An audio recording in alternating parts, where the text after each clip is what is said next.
சென்னை அடையாறு பகுதியில் சென்று கொண்டிருந்த அரசு பேருந்து திடீரென தீப்பிடித்து எரிந்ததால் பரபரப்பு ஏற்பட்டது. சென்னை பிராட்வே முதல் சிறுசேரி வரை செல்லக்கூடிய மாநகர பேருந்தானது மாலை 3 மணி அளவில் அடையாறு மசூதி அருகே சென்று கொண்டிருந்தது. 10 பயணிகளுடன் சென்று கொண்டிருந்த அந்த பேருந்தின் என்ஜினில் இருந்து திடீரென புகை கிளம்பியதால் சுதாரித்துக் கொண்ட ஓட்டுநர் பேருந்தை ஓரமாக நிறுத்தி பயணிகளை கீழே இறக்கியுள்ளார்.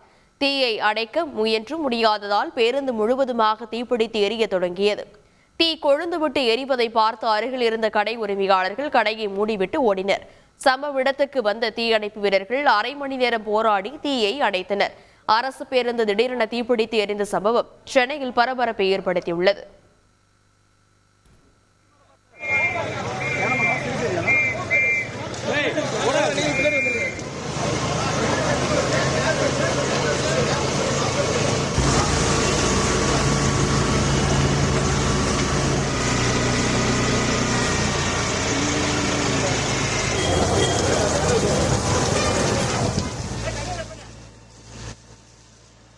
இறங்குனாங்க. ஏதோ புகை வந்த மாதிரி இருந்துச்சுன்னு டிரைவர் கண்டக்டர் கீழே மேலே எல்லாம் பார்த்தாங்க. இன்ஜினில் லைட்டாக புகை வந்துச்சு.